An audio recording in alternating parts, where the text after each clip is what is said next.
मैं आज आपको MS Excel 2016 में पढ़ाने जा रहा हूँ MS Excel के कंप्लीट कोर्स के बारे में कि आपने MS Excel में किस तरह से काम शुरू करना है। अगर आप MS Excel के बारे में बिल्कुल भी नहीं जानते और कभी आपने MS Excel ओपन भी नहीं किया तो बिल्कुल हम इसे बिगिनर लेवल से स्टार्ट करेंगे और एडवांस लेवल तक लेके जाएंगे, वो भी चंद एक लेक्चर्स में, यानी 3 से 4 लेक्चर के अंदर मैंने ये आपको एक्सेल कंप्लीट करवा देना है। तो लेक्चर स्टार्ट करने से पहले अगर आप मेरे चैनल पे नए हैं तो मेरे चैनल को सब्सक्राइब कर लें और बेल के आइकन पे क्लिक करें ताकि मेरी आने वाली जितनी भी वीडियोस हैं उनकी नोटिफिकेशन आप तक बआसानी पहुंच सके। अगर वीडियो अच्छी लगे तो इसे लाइक जरूर कर दीजिए। स्टार्ट करते हैं आज का लेक्चर। सबसे पहले हम बात करेंगे MS Excel को ओपन करने के बारे में कि MS Excel को ओपन आपने किस तरह से करना है। तो ये MS Excel 2016 का वर्जन है। इसको ओपन करने के कई तरीकाकार हैं। अगर आपके पास इंस्टॉल है तो ये नीचे टास्क बार में भी आपको नजर आ जाएगा, यहाँ पे क्लिक करके भी आप इसको ओपन कर सकते हैं। अगर ये यहाँ से ओपन नहीं हो रहा तो आपने यहाँ पे विंडो के बटन पे आप क्लिक करेंगे और उसके बाद आपने सर्च पे क्लिक करना है और यहाँ पे आप टाइप करेंगे एक्सेल, और जैसे हम एक्सेल टाइप करेंगे तो आप यहाँ से क्लिक करके भी इसको ओपन कर सकते हैं। और उसके अलावा एक और तरीकाकार भी है, आपने कीबोर्ड से विंडो और उसके बाद आर का बटन प्रेस करेंगे, यहाँ पे रन का बॉक्स ओपन हो जाएगा। आपने सिर्फ यहाँ पे एक्सेल टाइप करना और एंटर प्रेस करेंगे, एक्सेल तब भी ओपन हो जाएगा। तो इस तरह से आप एक्सेल को इजीली ओपन कर सकते हैं। सबसे पहले हम बात करेंगे एक्सेल के यूजर इंटरफेस के बारे में कि एक्सेल के किस हिस्से को क्या नाम दिया गया है, क्योंकि कोई भी काम शुरू करने से पहले उसके बारे में जानकारी जरूरी है। जब तक आपको उसके पार्ट्स के बारे में नहीं पता होगा, उसके किसी भी हिस्से के बारे में नहीं पता होगा, तब तक आप उसमें ठीक तरह से काम नहीं कर सकेंगे। तो यूजर इंटरफेस में हम पढ़ेंगे। सबसे पहले हम बात करेंगे इसमें कंट्रोल बटन के बारे में। ये जो आपको यहाँ पे ये बटन नजर आ रहे हैं जैसे मिनिमाइज, रिस्टोर और क्लोज, इन्हें कहते हैं कंट्रोल बटन। और आपको ये ग्रीन कलर की जो यहाँ पे ये बार नजर आ रही है इसे कहते हैं टाइटल बार, जहाँ पे आपकी फाइल का नेम और आपके प्रोग्राम का नेम नजर आता है। उसके बाद हम बात करेंगे इसमें क्विक एक्सेस टूल बार के बारे में। यहाँ पे आपकी वो सारी कमांड्स मौजूद होती हैं या आप इसको ऐड कर सकते हैं जो आप मोस्टली अपनी एक्सेल में आप इस्तेमाल करना चाहते हैं या चाहेंगे। उसके बाद इसे कहते हैं फाइल बटन, और ये आपके पास टैब्स हैं जैसे home tab, insert tab, page layout tab, formula tab, data review and view tab. तो इन्हें टैब्स कहते हैं। जब भी आप किसी टैब पे क्लिक करते हो तो इसका पूरा एक रिबन ओपन हो जाता है। ये पूरी पट्टी जो आपको नजर आ रही है, जैसे हम होम टैब पे क्लिक करते हैं तो इसकी पूरी पट्टी आपको नजर आ रही है, इसे रिबन कहते हैं। फिर इंसर्ट टैब पे क्लिक किया तो ये इंसर्ट टैब का रिबन है हमारे पास, और ये पेलेआउट टैब का रिबन है हमारे पास। जब भी आप किसी भी रिबन को ओपन करते हैं तो वहां पे आपको मुख्तलिफ किस्म की आपको कमांड नजर आती हैं, और ये कमांड ग्रुप की शक्ल में डिवाइड की होती हैं। जैसे कि यहाँ पे क्लिपबोर्ड का ग्रुप है, फाउंड का ग्रुप है, अलाइनमेंट का ग्रुप है, नंबर्स का ग्रुप है, स्टाइल्स का ग्रुप है, सेल्स का ग्रुप है एंड एडिटिंग का ग्रुप है। उसके बाद इसे कहते हैं फार्मूला बार, जहाँ पे आपने फार्मूला राइट करना होता है, और ये आपके पास फंक्शंस है यहाँ पे। और उसके बाद इसे कहते हैं सेल एड्रेस, कि यहाँ पे आपका सेल एड्रेस होता है। जिस सेल में आप जाना चाहते हैं उस सेल का नंबर आप टाइप करेंगे तो उस सेल एड्रेस में आप जा सकते हैं। फिर उसके बाद इसे कहते हैं यहाँ पे वर्कशीट। ये आपके पास वर्कशीट है, और एक वर्कशीट आपकी कॉलम, रोज और सेल पे मुश्तमिल होती है। जैसे यहाँ पे आपको नजर आ रहे हैं A, B, C, ये हमारे पास कॉलम्स हैं, और 1, 2, 3 ये हमारे पास यहाँ पे रोज हैं। जब भी आप किसी भी एक खाने में क्लिक करेंगे तो ये सेल कहलाता है। फिर इसको इसे कहते हैं स्क्रॉल बार, पेज को अप डाउन लाने के लिए होता है, और पेज को लेफ्ट राइट करने के लिए आप यहाँ पे स्क्रॉल बार का यूज करते हैं। और इसे कहते हैं स्टेटस बार, जहाँ पे ये रेडी लिखा हुआ है, और उसके बाद आपके लेआउट्स हैं और जूम है। तो ये हो जाएगा इसका यूजर इंटरफेस, जिसको आपने याद करना है और ज़हन नशीन करना है। उसके बाद हम बात करेंगे कि हमारे पास जब भी हम यहाँ पे एक्सेल की शीट ओपन करते हैं तो एक शीट के अंदर कितने कॉलम्स और कितनी रोज होती हैं या कितने पेजेस होते हैं। ये जानने के लिए हमने क्या करना है कि यहाँ पे सबसे पहले ये कॉर्नर आपको नजर आ रहा है A और 1 के दरमियान। जैसे हम यहाँ पे क्लिक करेंगे तो कंप्यूटर आपको बता रहा है, मैं इसे थोड़ा सा बड़ा कर लेता हूँ ऐसे, कि जैसे हम यहाँ पे क्लिक करते हैं तो इसमें 10,48,576 रोज हैं और 16,384 कॉलम्स हैं। तो यहाँ पे आप मुकम्मल कॉलम की तादाद और रोज की तादाद को आप यहाँ पे देख सकते हैं। और उसके बाद अगर यहाँ पे आप पेजेस की तादाद मालूम करना चाहते हैं कि इसमें टोटल पेजेस हमारे पास कितने हैं, तो ये जानने के लिए आपने यहाँ पे पेज ब्रेक पे आप क्लिक करेंगे, ये लास्ट वाली कमांड पे, और उसके बाद यहाँ पे आपने कोई डाटा राइट करना है। डाटा राइट करके आप राइट एरो प्रेस करते हैं। तो इस तरह से आप देख रहे हैं यहाँ पे पेज नंबर 1 है हमारे पास, और उसके बाद आप कंट्रोल के साथ आपने राइट एरो प्रेस करना है ताकि आप आखिरी पेज पे चले जाएं। तो यहाँ आप देख रहे हैं आपके पास टोटल 1821 पेज हो गए आपके लेफ्ट टू राइट की तरफ। फिर कंट्रोल के साथ आपने डाउन एरो प्रेस करना है और उसके बाद आप यहाँ पे आप देख रहे हैं इसमें आपके पास यहाँ पे टोटल पेज की तादाद यहाँ पे आपके पास शो हो रही है।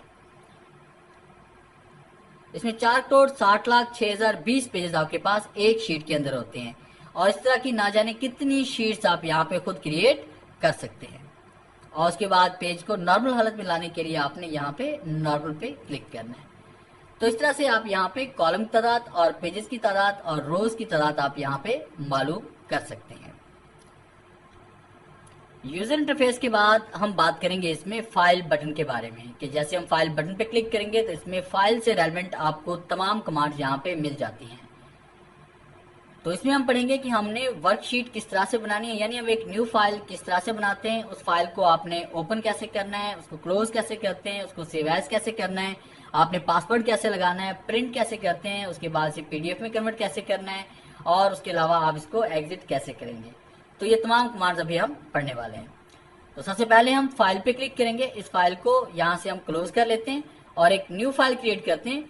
तो न्यू फाइल क्रिएट करने के लिए आपने फाइल पे आना है और उसके बाद आपने न्यू पे क्लिक करना है और ब्लैंक वर्कबुक, वर्ड की फाइल को डॉक्यूमेंट कहते हैं और एक्सेल की फाइल को वर्कबुक कहते हैं। तो आपने यहाँ पे ब्लैंक वर्कबुक पे क्लिक करना है तो आपको एक न्यू वर्कबुक यहाँ पे मिल जाएगी।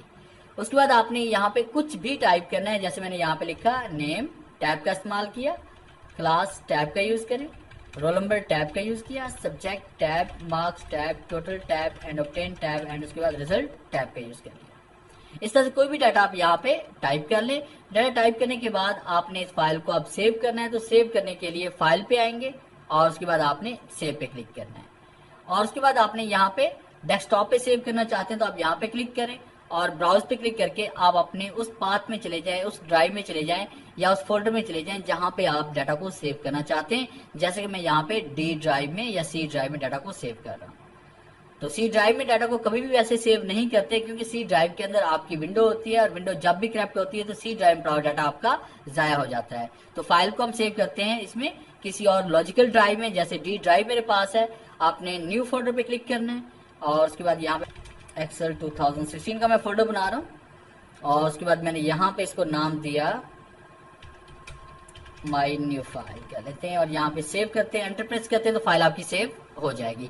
जैसे फाइल आपकी सेव होगी तो ये देखिए ऊपर टाइटल बार पे फाइल का नेम आ चुका है कि यहाँ पे फाइल इस नाम से सेव है या इस नाम से ओपन है। अब उसके बाद इसको अगर आप क्लोज करना चाहते हैं तो फाइल पे क्लिक करेंगे और उसके बाद आपने क्लोज पे क्लिक करना है, फाइल क्लोज हो जाएगी। फाइल को ओपन करने के लिए फाइल पे आना है, ओपन पे क्लिक करेंगे एंड उसके बाद आपने यहाँ पे ब्राउज पे आना है और ये देखिए कि आपका ऑटोमेटिकली वही पाथ यहाँ पे ओपन होगा जहाँ पे लास्ट टाइम आपकी फाइल ओपन हुई थी या सेव हुई थी। तो ये देखिए फाइल हमें यहाँ पे नजर आ रही है, इसको सिलेक्ट करें और इसे ओपन करें, फाइल ओपन हो जाएगी। और इसी तरह से अगर आपको पाथ नजर अगर नहीं आ रहा तो आप फाइल पे क्लिक करेंगे, ओपन पे आप आएंगे, आपने ब्राउज पे क्लिक करना है, फिर उसके बाद आपने डी ड्राइव में चले जाना है और उसके बाद आपने माइक्रोसॉफ्ट एक्सेल के फोल्डर में जाना है, फाइल को सिलेक्ट करना है और इसको ओपन कर लेना है, फाइल आपके पास ओपन हो जाएगी। इस तरह से भी फाइल को ओपन कर सकते हैं। इसका एक और तरीका कार भी है कि अगर आप यहाँ पे फाइल को ओपन करना चाहते हैं तो आपने ओपन पे क्लिक किया, अब आपको ब्राउज पे जाने की जरूरत नहीं है, रिसेंट पे क्लिक करके आप यहाँ पे टुडे यानी आज की डेट में जो फाइल्स यहाँ पे सेव हुई हैं उनका रिकॉर्ड यहाँ पे मौजूद होगा। यहाँ पे तकरीबन आपकी 25 से 30 फाइलों का रिकॉर्ड यहाँ पे मौजूद होता है और उसमें जितनी फाइल्स आपने ओपन की होती है वो सारी यहाँ पे मौजूद होती है और यहाँ पे क्लिक करके भी आप फाइल को ओपन कर सकते हैं। और सबसे आखिर में जो फाइल आपकी ओपन होती है वो उसका रिकॉर्ड यहाँ पे सबसे ऊपर टॉप पे आता है। तो इस तरह से भी आप फाइल को ओपन कर सकते हैं। फिर इसके बाद हम यहाँ पे नेक्स्ट वन बात करेंगे सेव एज के बारे में कि सेव एज क्या होता है। अगर आपके पास एक फाइल ऑलरेडी पहले से सेव है, चाहे वो आपने यहाँ पे रिजल्ट कार्ड बनाया हुआ है, चाहे आपने यहाँ पे अटेंडेंस शीट क्रिएट की हुई है, आपने सैलरी शीट क्रिएट की हुई है, आपने बजट शीट बनाई हुई है, कोई भी डाटा आपने एक्सेल में कंपोज किया हुआ है और आप चाहते हैं कि उसकी एक डुप्लीकेट क्रिएट करना, उसकी एक कॉपी क्रिएट करना चाहते हैं और आप चाहते हैं कि जो डाटा इसमें है वो इस फाइल में भी रहे और किसी और फाइल में भी सेव हो जाए, तो उसके लिए हम फाइल पे आएंगे एंड सेव एज पे क्लिक करेंगे। तो सेव एज पे जैसे हम क्लिक करते हैं आपके सामने सेव एज का वही बॉक्स ओपन होता है जो सेव का था। अब आप ब्राउज पे क्लिक करें, अब आप देखें आपके पास फाइल माई न्यू फाइल के नेम से सेव है और दूसरी फाइल हम यहाँ पे सेव कर रहे हैं रिजल्ट कार्ड के नाम से। और जैसे हम सेव पे क्लिक करेंगे तो अब ये फाइल आपकी रिजल्ट कार्ड के नाम से भी सेव रहेगी और माई न्यू फाइल के नाम से भी सेव रहेगी। इस तरह से आप फाइल्स की आप कॉपीज क्रिएट कर सकते हैं। अब आप जो भी चेंजिंग करेंगे वो आपकी यहाँ पे रिजल्ट कार्ड में चेंजिंग होगी, मगर आपकी माई न्यू फाइल में चेंजिंग नहीं होगी, क्योंकि वो फाइल अलग है और ये फाइल अलग हमारे पास पड़ी हुई है। फिर हम फाइल पे आते हैं, इसको यहाँ से क्लोज करते हैं। क्लोज करने के बाद फाइल पे आएंगे, ओपन पे आएंगे और यहाँ पे क्लिक करके देखें दोनों में से किसी भी फाइल पे देखें हम क्लिक करेंगे तो फाइल आपकी ओपन हो जाएगी। अब देखेंगे जो फाइल हमने लास्ट में क्लोज की है उसका रिकॉर्ड यहाँ पे आ रहा है, जैसे रिजल्ट कार्ड यहाँ पे लिखा हुआ है। हम जैसे ही यहाँ पे क्लिक करेंगे तो फाइल ओपन हो जाएगी। अब आपने देखा कि यहाँ पे आकर कोई भी आपकी फाइल को इस तरह से ओपन कर सकता है। तो हम इस पे सिक्योरिटी अप्लाई करना चाहते हैं कि कोई भी आकर आपकी फाइल को इस तरह से ओपन ना कर सके। तो इसे पासवर्ड अप्लाई करने के लिए आपने फाइल पे आना है और उसके बाद आपने सेव एज पे आना है। याद रखिएगा किसी और नाम से सेव करने के लिए भी सेव एज पे आना है और फाइल पे पासवर्ड अप्लाई करने के लिए भी आपने सेव एज पे आना है। आप यहाँ पे सेव एज पे क्लिक करें, फिर उसके बाद आपने ब्राउज पे आना है और यहाँ पे देखिए फाइल का नेम नहीं चेंज करेंगे, नेम फाइल का हमारा वही का वही रहेगा। फाइल का नाम नहीं चेंज करेंगे और इस नाम पे हम पासवर्ड लगाना चाहते हैं तो आपने टूल्स पे आना है। फिर उसके बाद आपने जनरल ऑप्शन पे आना है और यहाँ पे आपने password to open and password to modify दर्ज करेंगे। जैसे मैंने यहाँ पासवर्ड लगा दिया 1 2 3 और उसके बाद मैंने यहाँ पे नीचे पासवर्ड वही सेम मैंने दर्ज कर लिया। एंड ओके क्लिक करते हैं, री एंटर पासवर्ड टाइप करते हैं एंड ओके क्लिक करते हैं 1 2 3 एंड ओके और उसके बाद मैंने इसे सेव कर दिया। तो आपकी फाइल यहाँ पे सेव हो जाएगी और इसे यस कर देना है आपने।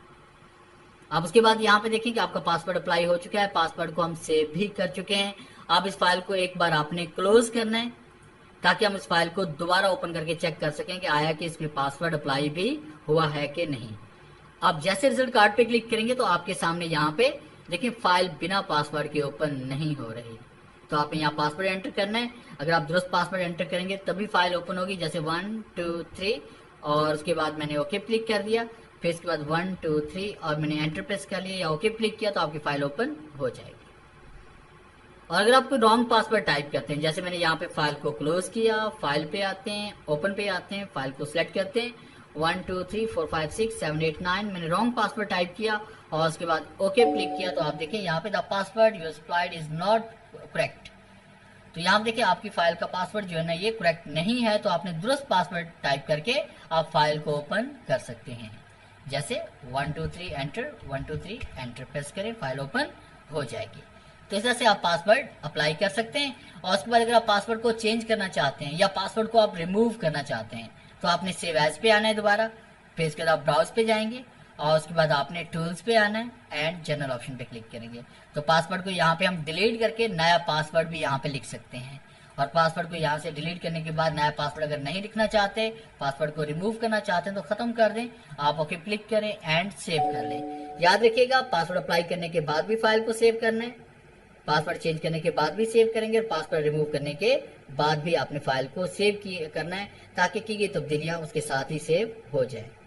तो आप फाइल पे आए, फाइल पे क्लिक करने के बाद आपने इसे क्लोज करना है और उसके बाद हम फाइल पे आते हैं और उसके बाद फाइल को ओपन करते हैं तो आप देखें ये फाइल बिना पासवर्ड के ओपन हो जाएगी।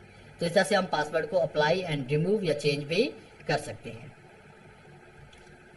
और आगे हम नेक्स्ट कमांड में हम पढ़ने वाले हैं कि हमने यहाँ पे इस फाइल को, इस शीट को प्रिंट कैसे करना है।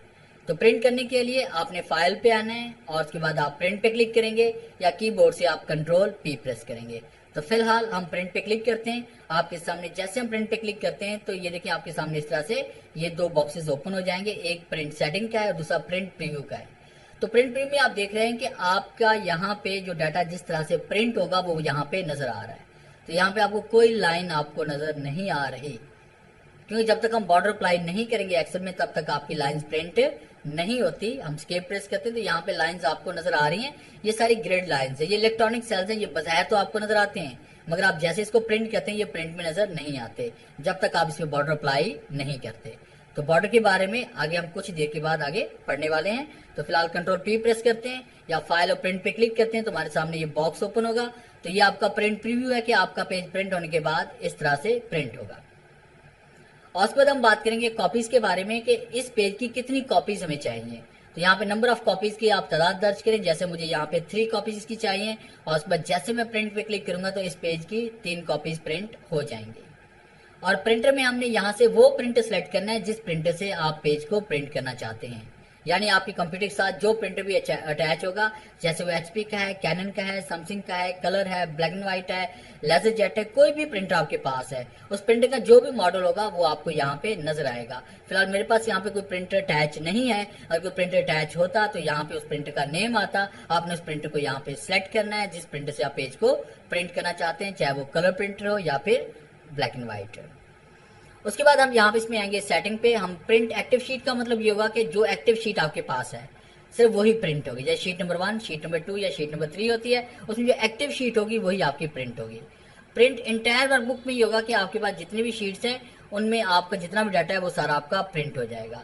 प्रिंट सिलेक्शन का मतलब ये होता है कि आपने सिलेक्ट किए हुए हिस्से को प्रिंट करना है। जैसे आप देख रहे हैं कि नेम से लेकर रिजल्ट तक डाटा प्रिंट हो रहा है, मगर हम यहाँ प्रिंट करना चाहते हैं नेम से लेकर सब्जेक्ट तक। तो आप फाइल पे आते हैं और उसके बाद आपने प्रिंट पे क्लिक करना है और उसके बाद हम यहाँ पे क्लिक करेंगे, प्रिंट सिलेक्शन पे क्लिक करेंगे तो आप देखें नेम से लेकर सब्जेक्ट तक डाटा प्रिंट हो रहा है, बाकी डाटा आपका प्रिंट नहीं हो रहा। और उसके बाद अगर आपके पास पेजेस ज्यादा हैं, यानी आपने 10 से 15 पेज आपने बनाए और आप कहते हैं कि पेज नंबर 3 से लेकर पेज नंबर 6 तक आप डाटा प्रिंट करना चाहते हैं और बाकी पेजेस को आप प्रिंट करना नहीं चाहते, तो पेज नंबर 3 प्रिंट होगा, 4, 5 और 6 तक प्रिंट होंगे, इसके अलावा कोई और पेज आपका प्रिंट नहीं होगा। अगर आप क्वालिटेड पे क्लिक करते हैं तो इसमें क्या होगा कि आपके पेजेस सारे तरतीब से प्रिंट होंगे, यानी हर पेज की 3 कॉपीज हमें चाहिए। और उसके बाद कॉपीज कैसे प्रिंट होंगी, पहले पेज नंबर 3 प्रिंट होगा, फिर 4 होगा, फिर 5 होगा, फिर 6 होगा, इस तरह से एक सेट हो जाएगा। फिर इसके बाद 3, 4, 5, 6 इसका दूसरा सेट, फिर 3, 4, 5, 6 इसका तीसरा सेट प्रिंट होगा। अगर आप क्वालिटेड पे क्लिक करते हैं तो पेजेस तरतीब से आएंगे। अगर आप अनक्वालिटेड पे क्लिक करते हैं तो इसमें क्या होगा कि पहले पेज नंबर 3 की 3 कॉपीज हो जाएंगी, फिर 4 की 3 हो जाएंगी, फिर उसके बाद 5 की 3 हो जाएंगी, फिर उसके बाद 6 की 3 हो जाएंगी। तो इस तरह से करके हर पेज की अलग अलग से कॉपीज प्रिंट होंगी। और उसके बाद अगर आप पोर्ट्रेट पे क्लिक करेंगे तो पेज आपका लंबाई में प्रिंट होगा, और अगर आप लैंडस्केप पे क्लिक करते हैं तो पेज आपका चौड़ाई में प्रिंट होगा। तो इस तरह से आप यहाँ पे ओरिएंटेशन भी सिलेक्ट कर सकते हैं। और उसके बाद आपने यहाँ पेपर साइज सिलेक्ट करना है कि आपने किस पेज पर आपने पेज को प्रिंट करना है, कि आए कि वो A4 साइज है, लेटर है, लीगल है। तो जो भी पेपर का साइज है वो आपने यहाँ पे सिलेक्ट करना है, चाहे वो लेटर हो, चाहे वो लीगल हो, चाहे A4 हो। तो ज्यादातर हम A4 साइज यूज करते हैं तो मैंने यहाँ पे A4 साइज सिलेक्ट कर लिया। और उसके बाद हम मार्जिन पे आते हैं। मार्जिन क्या होता है कि आपने लेफ्ट, राइट, टॉप, बॉटम आपने कितना स्पेस देना है। तो यहाँ पे नॉर्मल मार्जिन पे हम क्लिक करते हैं और उसके बाद आप देखें कि आपका ये टॉप का इतना मार्जिन होगा, लेफ्ट का इतना होगा, राइट का इतना और बॉटम से इतना मार्जिन हमारे पास मौजूद होगा। तो उसके बाद जैसे हम प्रिंट पे क्लिक करेंगे, जो सेटिंग आपने की है उसी सेटिंग के मुताबिक आपके पेज प्रिंटना शुरू हो जाएंगे। और उसके बाद नेक्स्ट कमांड हम पढ़ने वाले हैं, इसमें एक्सपोर्ट के बारे में बात करेंगे कि हम अपनी एक्सेल की फाइल को पीडीएफ में किस तरह से कन्वर्ट करते हैं। जैसे कि हमारे पास यहाँ पे एक फाइल है, यहाँ पे name, class and roll number लिखा हुआ है, मैं इसको यहाँ पीडीएफ में कन्वर्ट करना चाहता हूँ। और उसके लिए मैंने फाइल पे आना है, फाइल पे क्लिक करने के बाद एक्सपोर्ट पे क्लिक करेंगे एंड क्रिएट पीडीएफ पे क्लिक करेंगे। पीडीएफ क्या होता है? Portable document format. इसका फायदा क्या होगा? इसका फायदा ये होगा कि अगर आपने कोई एक्सेल में कोई शीट क्रिएट की हुई है और उसके बाद आपने किसी को ईमेल करनी है तो उसे पीडीएफ में आप सेंड कर दें। अगर आप चाहते हैं कि किसी को ये फाइल आप कॉपी करके देना चाहते हो और आप चाहते हैं कि वो शख्स में चेंजिंग ना कर सके तो उसे पीडीएफ में आप कन्वर्ट करके दे दें। और अगर आप चाहते हैं कि अगर फर्ज कीजिए कि आपने ये फाइल किसी को सेंड की है या किसी को कॉपी करके देना चाह रहे हैं और उस शख्स के पास वहां पे एक्सेल मौजूद नहीं है और आप चाहते हैं कि ये फाइल बिना एक्सेल के ही ओपन हो जाए, तब भी आप इसको पीडीएफ में कन्वर्ट करके दे सकते हैं। तो पीडीएफ में कैसे कन्वर्ट करनी है? आपने फाइल पे क्लिक करना है। फाइल पे क्लिक करने के बाद हम यहाँ पे क्लिक करेंगे एक्सपोर्ट पे एंड उसके बाद क्रिएट पीडीएफ पे क्लिक करना है और उसके बाद क्रिएट पीडीएफ एक्सपीएस पे आप क्लिक करेंगे और उसके बाद आपने यहाँ से वो पाथ सिलेक्ट करना है जहां पे आप इस पीडीएफ फाइल को सेव करना चाहते हैं, जैसे कि डेस्कटॉप, और ये रिजल्ट कार्ड के नाम से हो रही है हमारे पास, और यहाँ पे पीडीएफ में ये हो रही है और सिर्फ पब्लिश करना है। ये सेव नहीं होती, ये पब्लिश होती है। और जैसे हम इसे पब्लिश करेंगे तो ये ऑटोमेटिकली आपकी फाइल ओपन हो जाएगी। ये देखिए बिना एक्सेल की ये फाइल आपके पास ओपन हो चुकी है। अब ना तो इस डाटा को हम डिलीट कर सकते हैं और ना ही कुछ यहाँ पे राइट कर सकते हैं। तो इस तरह से आप यहाँ पे इस फाइल को पीडीएफ में कन्वर्ट कर सकते हैं। और ये फाइल देखिए आपके पास यहाँ पे डेस्कटॉप पर भी आ चुकी है, तो डबल क्लिक करके हम इसको यहाँ से ओपन कर सकते हैं। तो फिलहाल हम यहाँ पे इस फाइल को क्लोज करते हैं। और उसके बाद नेक्स्ट कमांड में पढ़ने वाले हैं इसमें होम टैब के बारे में कि होम टैब में कौन सी कमांड इसमें आ रही है, इसमें कौन कौन से ग्रुप्स के बारे में आज हम बात करने वाले हैं। इसमें क्लिपबोर्ड ग्रुप है हमारे पास, फाउंड ग्रुप है, अलाइनमेंट है, नंबर्स हैं, स्टाइल्स हैं, सेल ग्रुप है एंड एडिटिंग ग्रुप है। तो आज हम होम टैब के बारे में भी साथ में पढ़ने वाले हैं। सबसे पहले जो कमांड इसमें आ रही है वो कट की आ रही है कि आप किसी भी तहरीर को कट करके एक जगह से दूसरी जगह लेके जाना चाहते हैं, इसके लिए आप कट और पेस्ट का यूज करते हैं। तो आपने इसके लिए तहरीर को सिलेक्ट करना है, सिलेक्ट करने के बाद हमने इसको कट करना है। जैसे हम इसे कट करेंगे तो ये देखिए वहां पे आपके पास एक सिलेक्शन के ऊपर एक यहाँ पे आपको एक एक्शन आपको नजर आ रहा है। अब जब तक आप दूसरी जगह पे क्लिक करके इस तहरीर को पेस्ट नहीं करते तब तक ये तहरीर जहां है वहीं की वहीं रहेगी। वर्ड में ऐसा नहीं होता, वर्ड में जैसे आप तहरीर को कट करते हैं वो तहरीर वहां से गायब हो जाती है, मगर एक्सेल में जब तक आप तहरीर को दूसरी जगह पेस्ट नहीं करते तब तक वो तहरीर वहीं की वहीं रहती है।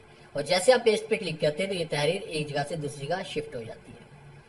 अगर आप कॉपी करना चाहते हैं तो यहाँ पे क्लिक करते हैं, कॉपी करने से क्या होगा, ये तहरीर वहां भी रहेगी और किसी और जगह भी हम इसको बारी बारी पेस्ट कर सकते हैं। अब उसके बाद देखिए जैसे हम इसे पेस्ट कर रहे हैं तहरीर यहाँ पे पेस्ट हो रही है और जब तक ये सिलेक्शन मौजूद है आपकी। और उसके बाद जैसे हम किसी भी सेल को एक्टिव करते हैं, वहां पे कुछ राइट करते हैं तो आप देखिए यहाँ पे सिलेक्शन खत्म हो गई, पेस्ट की कमांड भी यहाँ पे डिसेबल हो चुकी है। तो इस तरह से हम यहाँ पे कट भी कर सकते हैं, कॉपी भी कर सकते हैं और पेस्ट भी कर सकते हैं। और उसके बाद एक और कमांड से पढ़ने जा रहे हैं पेस्ट स्पेशल, कि अगर आप किसी भी कॉपी की हुई तहरीर को या कट की हुई तहरीर को आप यहाँ पे पेस्ट स्पेशल करना चाहते हैं तो आप उस तहरीर को सिलेक्ट करें, उसे कॉपी करें, फिर उसके बाद वहां पे क्लिक करें जहां पे इसको आप पेस्ट स्पेशल करना चाहते हैं और उसके बाद आपने यहाँ पे पिक्चर पे क्लिक कर लेना है।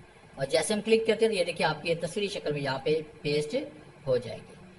तो आगे चल के हम मजीद पेस्ट स्पेशल की कमांड के बारे में पढ़ेंगे कि आपने फॉर्मेटिंग को कैसे पेस्ट करना है, आपने फॉर्मूलाज को कैसे पेस्ट करना है, आपने कंटेंट्स को कैसे पेस्ट करना है, आपने हाइपरलिंक को कैसे पेस्ट करना है, ये आगे चल के हम एडवांस में पढ़ेंगे। तो फिलहाल आपने अभी यहाँ पे पेस्ट स्पेशल की एक कमांड ये वाली करनी कि आपने इसको पिक्चर में सेव करना है, पेस्ट करना है।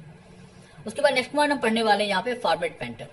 तो सबसे पहले मैं इस डाटा को यहाँ से डिलीट कर देता हूँ और फॉर्मेट पेंटर के बारे में भी हम बात करेंगे कि यहाँ पे कुछ भी हम राइट करते हैं, जैसे मैंने यहाँ पे लिखा फाल्कन और उसको मैंने यहाँ पे नीचे लिख दिया अकेडमी। तो कॉलम का साइज मैं यहाँ से बढ़ा देता हूँ और यहाँ पे तहरीर का साइज भी हम कुछ एक तहरीर पे हम क्लिक करते हैं और फिर हम इसको बोल्ड कर लेते हैं, इटैलिक करते हैं, अंडरलाइन कर लेते हैं और उसके बाद अगर हम चाहें तो यहाँ पे बॉर्डर भी अप्लाई कर सकते हैं, यहाँ पे शेड दे देते हैं, कलर्स चेंज कर लेते हैं, इसका साइज हम बढ़ा देंगे यहाँ पे एंड उसके बाद चाहे तो पॉइंट्स में भी इसका साइज हम बढ़ा सकते हैं और उसके साथ आप इसमें इसका फॉन्ट स्टाइल भी आप इसमें चेंज कर सकते हैं, जैसे मैंने ये वाला स्टाइल कर लिया। अब देखिए इस तरह से मैंने ये सारी फॉर्मेटिंग कर ली। फॉर्मेटिंग करने के बाद मैं चाहता हूँ कि ये जो स्टाइल मैंने यहाँ पे फाल्कन पे अप्लाई किया है वही अकेडमी पे भी अप्लाई हो जाए। तो इसके लिए देखिए हम सबसे पहले उस सेल में क्लिक करेंगे जिस सेल की फॉर्मेटिंग हम दूसरे सेल पे अप्लाई करना चाहते हैं। तो आपने फॉर्मेट पेंटर पे आना है और उसके बाद आप यहाँ पे क्लिक करेंगे। तो जैसे हम क्लिक करते हैं तो आप देखें वही स्टाइल आपका जो फाल्कन का था वो अकेडमी का भी हो गया है।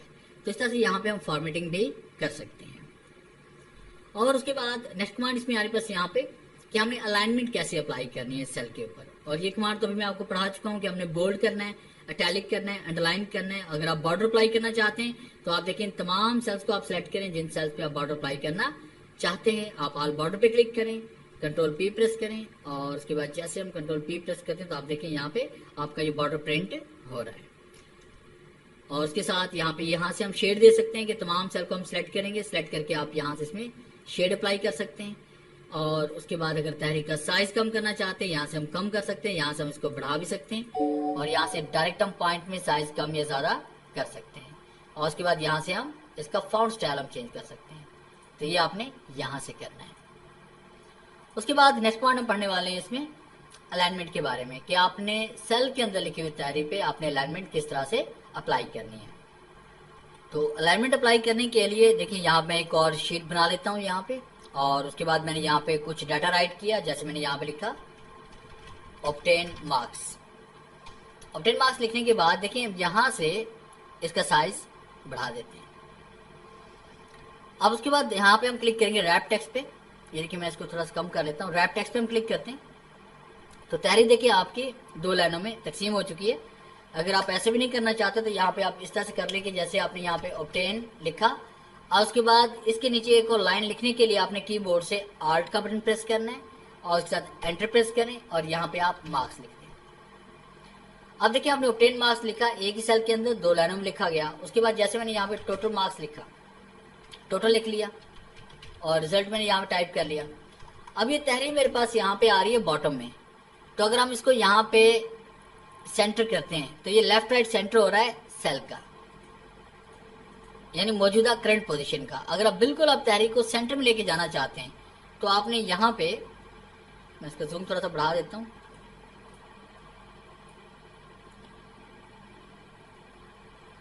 तो यहां से हमने इसको देखें, सेल के सेंटर में तहरीर आ गई, सेल के टॉप पे चली गई एंड सेल के बॉटम में आ गई। तो इस तरह से आप इसे लेफ्ट राइट सेंटर भी कर सकते हैं और सेल की अलाइनमेंट भी अप्लाई कर सकते हैं। अगर आप इसकी डायरेक्शन चेंज करना चाहते हैं तो यहाँ पे आप क्लिक करें, क्लिक करने के बाद आप इसकी डायरेक्शन भी चेंज कर सकते हैं। इसे वर्टिकल भी कर सकते हैं, इसे डायगोनल भी कर सकते हैं। इस तरह से आप इसे, इसका एंगल किसी भी तरह से आप इस पर चेंज कर सकते हैं रोटेट टेक्स्ट करके। अगर आप इसको रिमूव करना चाहते हैं तो आपने फॉर्मेट सेल अलाइनमेंट पे आना है और यहाँ पे आपने 0 पॉइंट पे क्लिक करें एंड ओके क्लिक करें, तो आप देखें यहाँ पे ये आपका नॉर्मल हालत में आ चुका है। और उसके बाद मैं यहाँ से कॉलम का साइज बढ़ा रहा हूँ और उसके बाद यहाँ पे क्लिक करते हैं। इंडेंट के जरिए आप तहरीर को अपनी मर्जी से step by step left to right या राइट टू लेफ्ट लेके आ सकते हैं इस तरह से। और उसके बाद नेक्स्ट कमांड हम पढ़ने वाले हैं इसमें रैप टेक्स्ट, कि आपने रैप टेक्स्ट की कमांड को किस तरह से यूज करना है। अब देखिए जैसे मैं यहाँ पे टाइप करता हूँ फाल्कन कंप्यूटर एकेडमी, तो मैंने टैब का इस्तेमाल किया, नेक्स्ट कॉलम में चला गया, तो आप देखिए तहरीर आपकी एक कॉलम से दूसरे और तीसरे कॉलम में चली गई है। और मैंने यहाँ पे टाइप कर लिया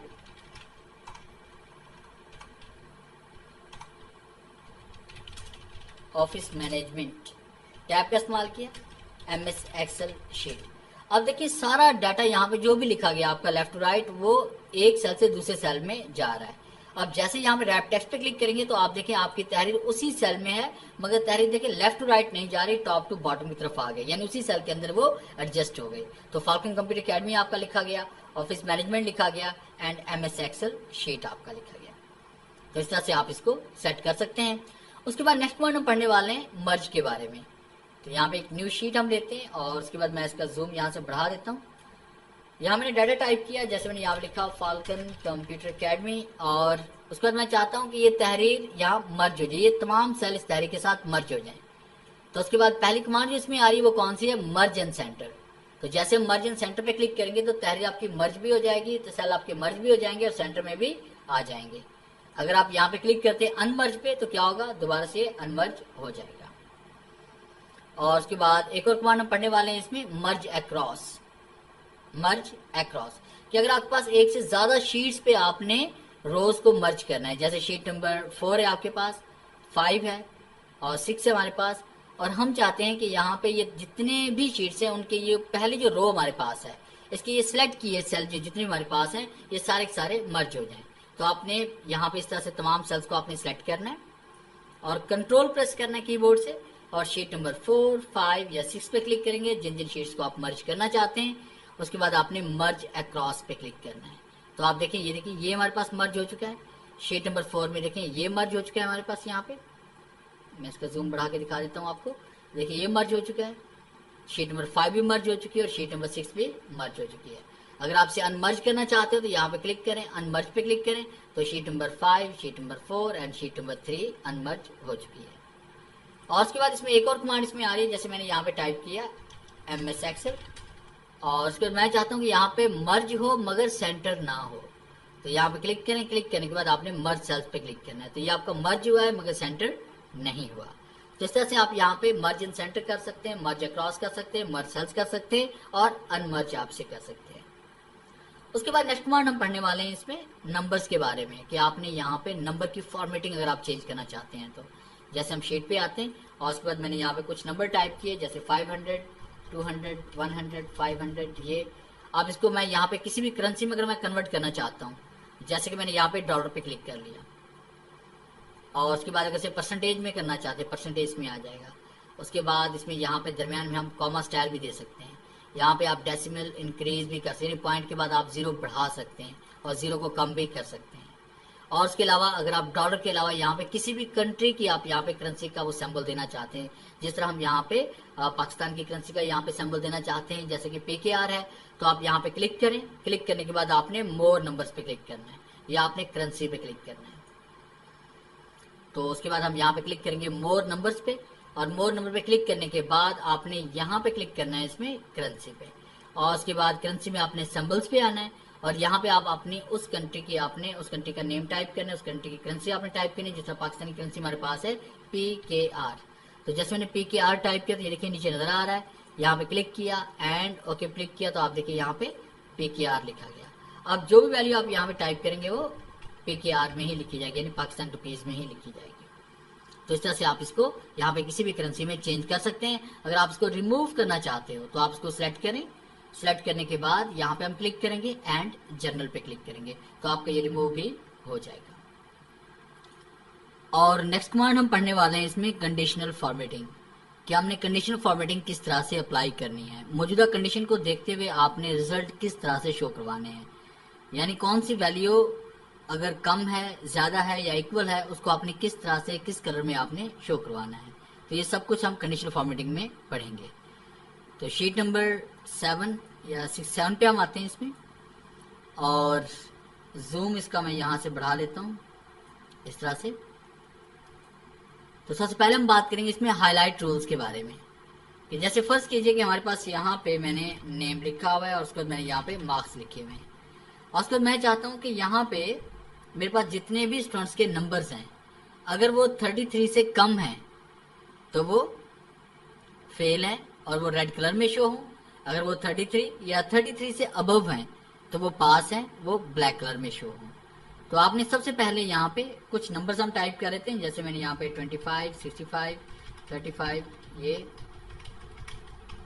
इस तरह कुछ नंबर्स हम टाइप कर लेते हैं। और अब इसके बाद तमाम यहाँ पे आपने नंबर्स को आपने सेलेक्ट करना है। कंडीशनल फॉर्मेटिंग पे हम इसमें आएंगे, हाईलाइट रूल्स पे आएंगे, और उसके बाद आपने मोर रूल्स पे क्लिक करना है। और उसके बाद आपने यहाँ पे आपने सेलेक्ट करना है, इसमें सेल वैल्यू यही रहने दें। ग्रेटर देन में आप सेलेक्ट करेंगे लेस देन, कि अगर कम हो जाए तो। और उसके बाद यहाँ पे वैल्यू इसमें टाइप करते हैं, जैसे 33 मैंने टाइप कर दिया। और उसके बाद हम इसे फॉर्मेट करना चाह रहे हैं, कि फॉर्मेट आप किस कलर से करना चाह रहे हैं, तो हमने यहाँ पे फाउंड के टैब पे क्लिक करना है, और उसके बाद इसे रेड कलर यहाँ पे देते हैं, और उसके बाद हमने यहाँ पे इसको बोल्ड कर लेना है साथ में, एंड ओके क्लिक करते हैं।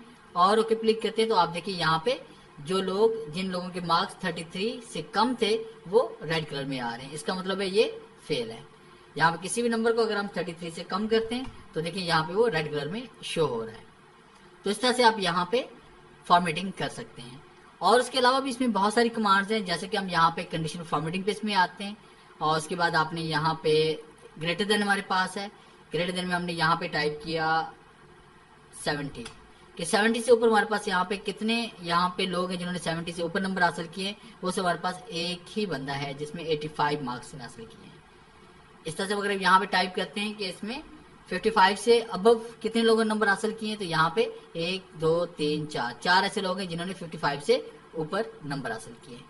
तो इसी तरह से आपने ये कंडीशनल फॉर्मेटिंग यहाँ से अप्लाई करनी है। लेस देन भी कर सकते हैं, बिटवीन भी कर सकते हैं, इक्वल टू भी कर सकते हैं। इस तरह से आप यहाँ पे टॉप पोजीशन मालूम कर सकते हैं, टॉप परसेंटेज मालूम कर सकते हैं, बॉटम की अलाइनमेंट मालूम कर सकते हैं, अबव एवरेज मालूम कर सकते हैं।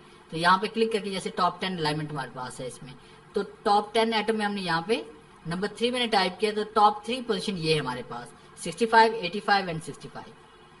और उसके बाद टॉप 5 पोजीशन हमारे पास ये वाली है। इस तरह से करके हम यहाँ पे फॉर्मेटिंग कर सकते हैं। और अगर आप इसमें कलर्स अप्लाई करना चाहते हैं तो इस जगह हम क्लिक करेंगे, यहाँ पे डाटा बार हमारे पास है, तो यहाँ पे कलर के जरिए भी आप अंदाजा लगा सकते हैं कि जिसकी कलर की रेंज ज्यादा है उसने मार्क्स ज्यादा हासिल किए हैं, वो टॉपर है, जिसकी कम है वो फेल है। और उसके बाद यहाँ पे क्लिक करके कलर्स को हम डिफरेंट शेड भी हम दे सकते हैं।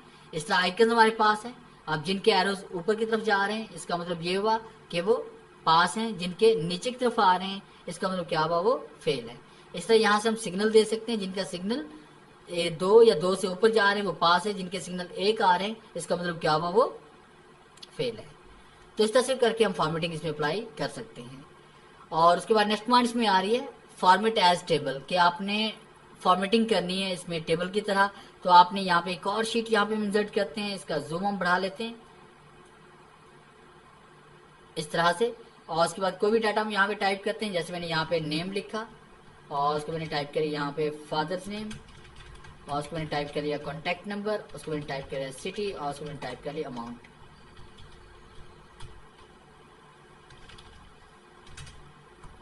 और यहाँ से हमने डबल क्लिक कर दिया ताकि फादर नेम कंप्लीट शो हो जाए हमारे पास। इस तरह तमाम सेल को आप सेलेक्ट कर लें जिनकी फॉर्मेटिंग आप ऑटोमेटिकली अप्लाई करना चाहते हैं, तो फॉर्मेट टेबल पे आ जाएं। और उसके बाद आपने यहाँ पे कलर स्कीम को आपने चूज करना है, और उसके बाद माई टेबल हैज हेडर पे आप क्लिक करें। ये कमांड आपने लाजमी सेलेक्ट करनी है ताकि आपकी ये वाली कमांड यहाँ पे ऊपर टॉप पे नजर और यहीं पे फिल्टर आपके अप्लाई हो। और जैसे ओके क्लिक करेंगे तो यही फॉर्मेटिंग आपकी यहाँ पे अप्लाई हो जाएगी। और उसके बाद जो डाटा भी हम यहाँ पे राइट करेंगे, जैसे मैंने यहाँ पे कुछ वैल्यूज टाइप की,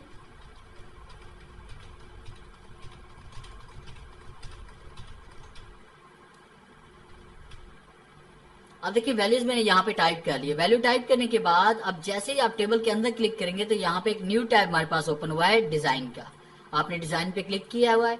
उसके बाद देखिए हमारे पास यहाँ पे जो फर्स्ट कमांड हमसे पढ़ने वाले हैं वो है हेडर, कि अगर आप हेडर को यहाँ से हाइड करना चाहते हैं, देखिए हेडर यहाँ से हाइड भी हो जाएंगे और शो भी हो जाएंगे। अगर आप टोटल यहाँ पे शो करवाना चाहते हैं तो यहाँ देखिए टोटल हमारे पास यहाँ पे 14,600 रुपए हो गए। और यहाँ पे क्लिक करके आप इसमें एवरेज भी इसकी मालूम कर सकते हैं। यहाँ पे क्लिक करके आप इसमें काउंट भी, इसमें टोटल वैल्यू कितनी है उसको आप काउंट कर सकते हैं। यहाँ पे टोटल नंबर्स कितने हमारे वो भी हम काउंट कर सकते हैं। मैक्सिमम वैल्यू इसमें कौन सी है वो भी काउंट कर सकते हैं।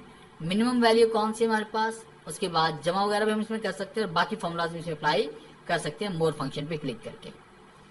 और उसके साथ हम यहाँ पे क्लिक करेंगे और उसके बाद फर्स्ट कॉलम में कलर आपने अप्लाई करना है। फर्स्ट कॉलम में कलर अप्लाई करने के लिए जरूरी है कि पहले आपने इस तरह का अपने फॉर्मेट सेलेक्ट करना है जिसमें फर्स्ट कॉलम में कलर अप्लाई हो।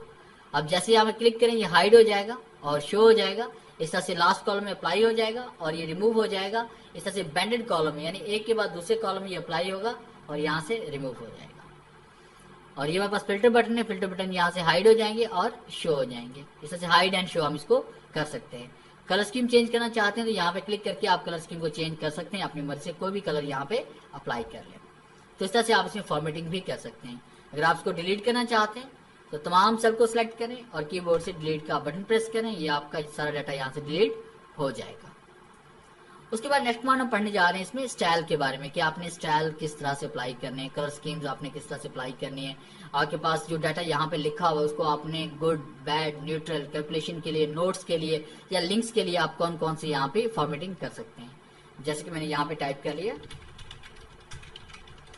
फाल्कन कंप्यूटर अकेडमी और उसके बाद मैंने यहाँ टाइप कर लिया name, class, roll number, subject, course and timing.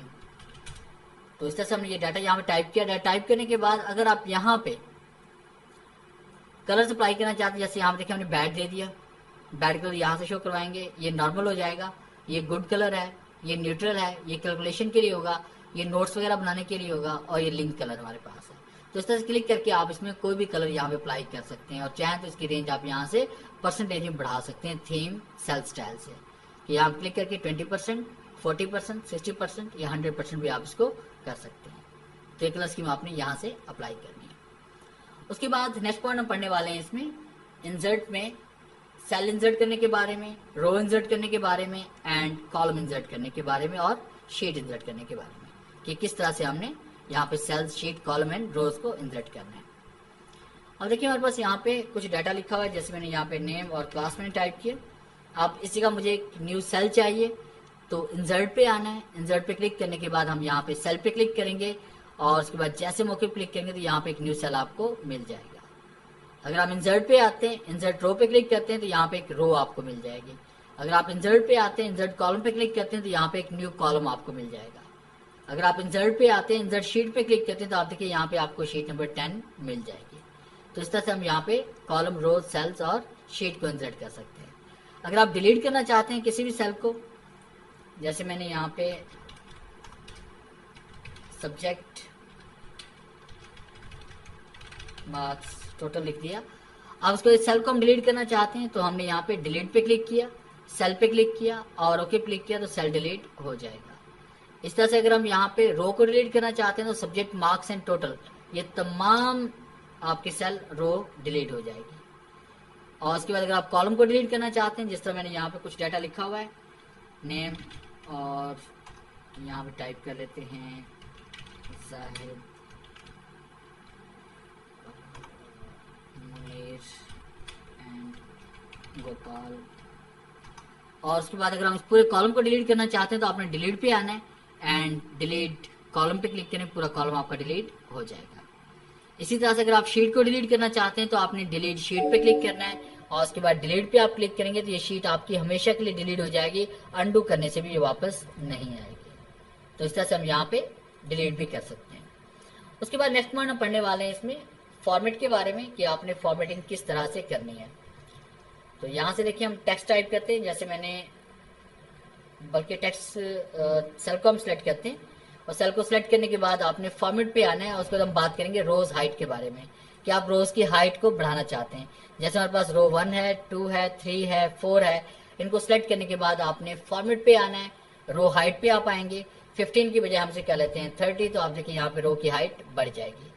अगर आप इसको कम करना चाहते हैं या इसे दोबारा सेट करना चाहते हैं तो आपने ऑटो फिट रो पे क्लिक करें, दोबारा से जैसे पहले थी वैसे की वैसी हो जाएगी हमारे पास। फिर इसके बाद हम बात करेंगे इसमें कॉलम वेट्स के बारे में। तो आपने इन तमाम सेल को आप सिलेक्ट करें, आप फॉर्मेट पे आए, फॉर्मेट पे क्लिक करने के बाद आपने कॉलम वेट्स पे आना है। कॉलम वेट्स आपके पास 8.43 है, हम इसको बढ़ा के कर लेते हैं यहाँ पे 15 कर लेते हैं और जैसे एंटर प्रेस करते हैं तो आप देखिए यहाँ पे कॉलम की चौड़ाई आपकी बढ़ चुकी है। और उसके बाद हम चाहते हैं कि कॉलम की विड्थ पहले जैसी रहे तो आप फॉर्मेट पे आ जाएं, उसके बाद आपने डिफॉल्ट विड्थ पे आपने क्लिक करना है और यहाँ आप देखें डिफॉल्ट विड्थ जो हमारे पास है वो कितनी है 8.43। तो इसके लिए हमने क्या करना है, फॉर्मेट पे आएंगे, दोबारा कॉलम विड्थ पे आएंगे और यहाँ पे दर्ज करेंगे 8.43 और एंटर प्रेस करेंगे, ये कॉलम जैसे पहले थे वैसे के वैसे हो जाएंगे। और उसके बाद हम यहाँ पे इसमें टाइप करते हैं नेम और फादर्स नेम और उसके बाद यहाँ टाइप करते हैं कॉन्टैक्ट नंबर्स और उसके बाद सिटी टाइप कर लेते हैं। अब हम चाहते हैं कि ये तहरीर के मुताबिक ऑटो फिट हो जाए, यानी अगर तहरीर का साइज बढ़ा तो कॉलम का साइज बढ़ जाए, तहरीर का साइज कम हुआ तो कॉलम का साइज भी कम हो जाए। तो यहाँ पे आप क्लिक करें, क्लिक करने के बाद आपने ऑटो फिट कॉलम विड्थ पे क्लिक करना है। तो कॉलम देखें तहरीर के मुताबिक एडजस्ट हो गए हैं, अगर तहरीर का साइज बढ़ा तो कॉलम का साइज बढ़ गया, अगर तहरीर का साइज कम हुआ तो कॉलम का साइज भी कम हो गया। उसके बाद नेक्स्ट पॉइंट हम पढ़ने वाले हैं इसमें हाइड के बारे में कि अगर आप किसी भी रो को हाइड करना चाहते हैं, जैसे रो 1, 2, 3, 4 इनको हाइड करना चाहते हैं तो आप फॉर्मेट पे आ जाएं और आपने हाइड पे आना है।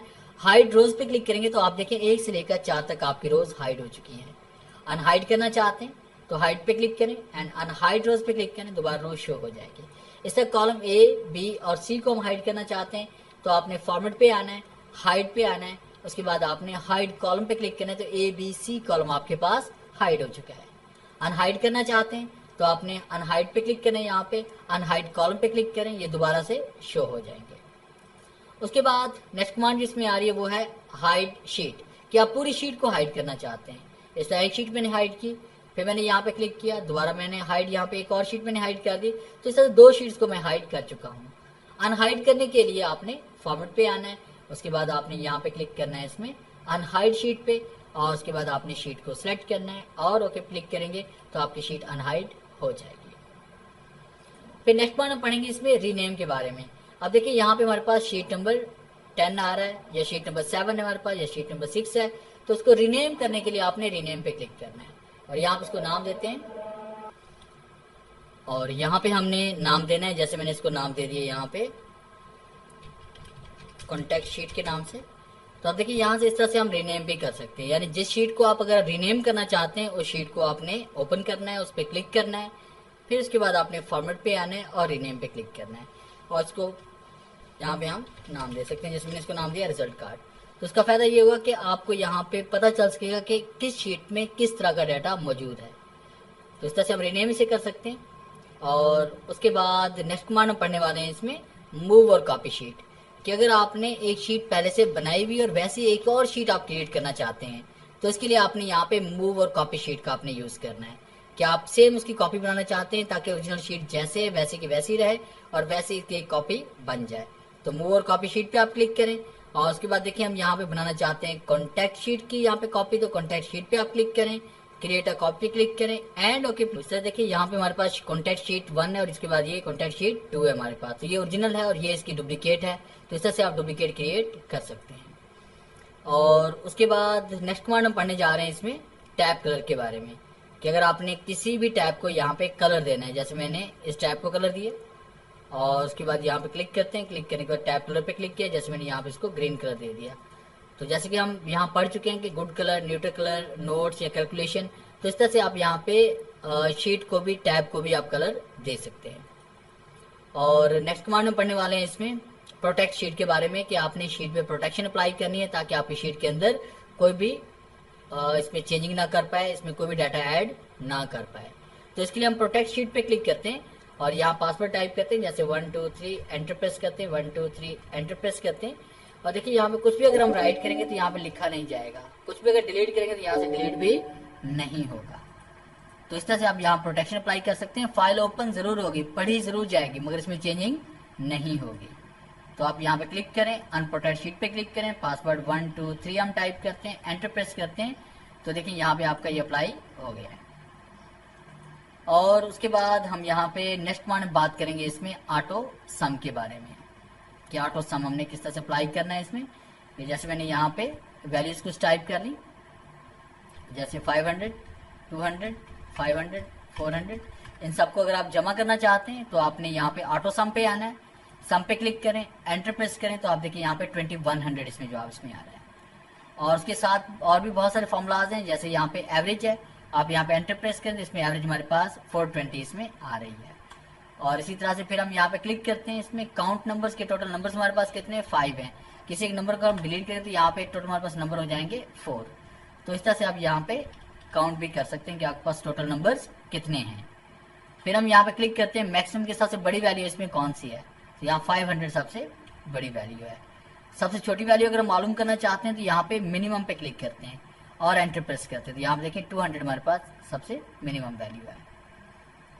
और उसके बाद नेक्स्ट कमांड हम पढ़ने जा रहे हैं इसमें फिल के बारे में, कि आपने यहाँ पे कोई भी डाटा यहाँ पे लेफ्ट, राइट, टॉप, बॉटम अगर आप फिल करना चाहते हैं, जैसे मैंने यहाँ पे फाल्कन लिखा, फाल्कन टाइप करने के बाद मैं चाहता हूँ कि यहाँ पे लेफ्ट टू राइट फाल्कन ही फिल हो।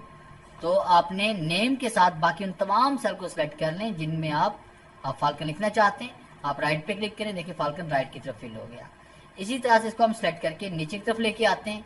आपने फिल पे आना है, फिल पे आने के बाद यहाँ पे क्लिक करते हैं, इसमें आप डाउन पे, तो डाउन की तरफ फिल हो जाएगा। इस तरह से अगर हम लेफ्ट करेंगे तो लेफ्ट की तरफ फिल होगा, अगर राइट करेंगे तो राइट की तरफ, और टॉप करेंगे टॉप की तरफ, और बॉटम को बॉटम की तरफ हम इसे कर सकते हैं। और एक इसमें और कमांड इसमें आ रही है सीरियस फिल के बारे में बात करेंगे कि सीरियस फिल क्या होती है। फर्स्ट कीजिए कि आपने यहाँ पे टाइप किया जून, और जून टाइप करने के बाद आप चाहते हैं कि यहाँ पर जून के बाद जितने मंथ इसमें आते हैं वो ऑटोमेटिक इसमें फिल हो जाएं। तो आप सीरीज पे क्लिक करें, फिर आपने ऑटो फिल पे क्लिक करना है और उसके बाद आपने ओके क्लिक करना है। तो आप देखें बाकी इसमें मंथ ऑटोमेटिक फिल हो चुके हैं। इसी तरह से अगर आप यहाँ पे टाइप करते हैं, जैसे मैंने यहाँ टाइप किया फ्राइडे, तो फ्राइडे के बाद बाकी डेज जितने भी वो यहाँ पे खुद ब खुद फिल होने चाहिए। तो आप फिल पे आ जाएं, सीरीज फिल पे क्लिक करें, ऑटो फिल पे क्लिक करें एंड ओके क्लिक करें। तो इसमें देखें बाकी डेज के नाम खुद ब खुद फिल हो गए। इसी तरह से अगर आप यहाँ पे 2020 टाइप करते हैं और 2020 टाइप करने के बाद आप अगर इसको यहाँ पे फिल करते हैं, तो ये देखिए आपके पास यहाँ पे 20 के बाद अगर आपने यहाँ पे इसको फिल किया हुआ है और उसके बाद आप यहाँ पे सीरीज फिल पे क्लिक करते हैं, फिल एंड सीरीज फिल, और उसके बाद ऑटो फिल करते हैं, तो यहाँ पे देखते हैं 2020 के बाद 21 नहीं आएगा, क्योंकि 2020 की चीज के प्राइस भी हो सकते हैं। तो हमें कंप्यूटर को हिंट देनी पड़ती है कि 2020 के बाद हम यहाँ पे 2021 लाना चाहते हैं। और इस तरह से हम इसको सिलेक्ट करते हैं। सिलेक्ट करने के बाद अब आप यहाँ पे देखेंगे कि जितने भी ईयर्स हम यहाँ पे टाइप करेंगे, ठीक है, यहाँ पे जो आएंगे वो ऑटोमेटिक यहाँ पे फिल हो जाएंगे, जैसे 2020 के बाद 2031 तक इसमें आ। तो इस तरह से भी आप फिल कर सकते हैं। इसका दूसरा आसान तरीका ये होता है कि आपने यहाँ पे संडे टाइप किया और उसके बाद यहाँ पे कॉर्नर पे क्लिक करके इसको ड्रैग भी कर सकते हैं। इस तरह आपने यहाँ पे 1 और 2 टाइप किया, इन दोनों को सिलेक्ट करें, इसको आप ड्रैग भी कर सकते हैं, ये हो जाएगा आपका। तो इतना कर लेने के बाद आगे हम बात करेंगे इसमें क्लियर के बारे में, कि आपने तमाम सेल को आपने सिलेक्ट किया, आपने यहाँ पे कलर फिल किया और उसके बाद आपने यहाँ पे इसका फाउंड साइज आपने चेंज किया। और अगर हम क्लियर पे क्लिक करते हैं और ऑल पे क्लिक करेंगे तो क्या होगा, सारा डाटा यहाँ से रिमूव हो जाएगा। और अंडू करते हैं, दोबारा से वापस लेके आते हैं। फिर इसके बाद अगर आप यहाँ पे क्लिक करते हैं क्लियर, क्लियर पे क्लिक करने के बाद क्लियर फॉर्मेट करेंगे तो क्या होगा, यहाँ पे कलर स्कीम आपकी रिमूव हो जाएगी। एक बार फिर से हम अंडू करते हैं, फिर क्लियर, क्लियर पे क्लिक करने के बाद क्लियर कंटेंट्स करेंगे तो क्या होगा, तहरीर डिलीट हो जाएगी मगर कलर स्कीम डिलीट नहीं होगी।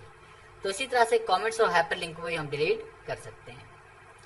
आगे नेक्स्ट कमांड में बात करेंगे इसमें सॉर्ट के बारे में, A to Z या Z to A की तरफ डाटा हम किस तरह से सेट कर सकते हैं। तो जैसे मैंने यहाँ पे कुछ नाम लिखे, जैसे मैंने यहाँ पे लिखा जाहिद, ज़ीशान, माजिद, राशिद, काशिफ, जावेद, असद, अली, अनिल, और यहाँ पे टाइप करते हैं Gopal and Majid and Basat and Chand and Deepak. अब हम चाहते हैं कि डाटा हम तरतीब देना चाहते हैं यहाँ पे A to Z की तरफ, तो इनको आप सिलेक्ट करें। आपने सॉर्ट पे आना है, सॉर्ट A to Z कर लें तो यहाँ पे देखिए सबसे ऊपर A वाले नाम और लास्ट में Z वाले नेम आएंगे। फिर हम क्लिक करते हैं सॉर्ट और उसके बाद Z to A, तो डाटा देखिए आपका Z to A की तरफ इसमें आ जाएगा। इस तरह से आप सॉर्ट इसमें कर सकते हैं। और नेक्स्ट पॉइंट हम बात करेंगे इसमें फाइंड के बारे में कि अगर आप फाइंड पे क्लिक करते हैं, फाइंड पे क्लिक करने के बाद मैंने यहाँ पे लिखा ज़ीशान, और उसके बाद जैसे हम फाइंड पे क्लिक करते हैं ज़ीशान जहाँ भी होगा वो हाईलाइट हो जाएगा। और से रिप्लेस करना चाहते हैं ज़ीशान को, किसके बदले हम यहाँ पे यासर खान के बदले चेंज करना चाहते हैं, तो हमने रिप्लेस पे क्लिक किया तो एक जगह तब्दीली होगी।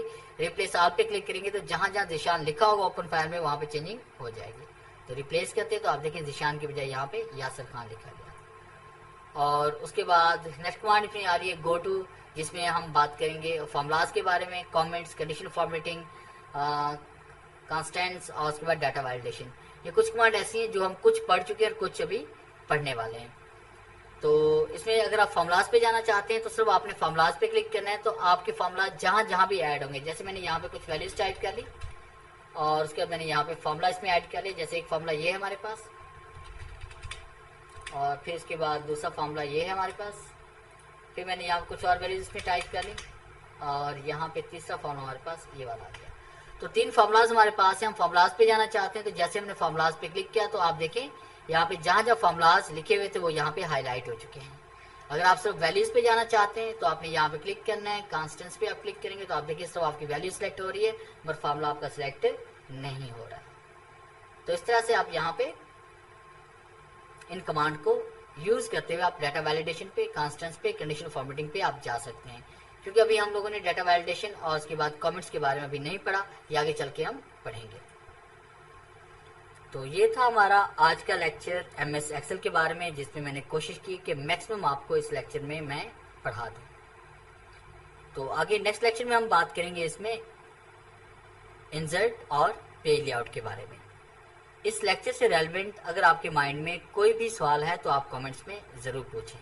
अगर वीडियो अच्छी लगी है तो इसे लाइक करें और अपने दोस्तों के साथ शेयर करें। मिलते हैं हम नेक्स्ट लेक्चर में, तब तक के लिए गुड बाय।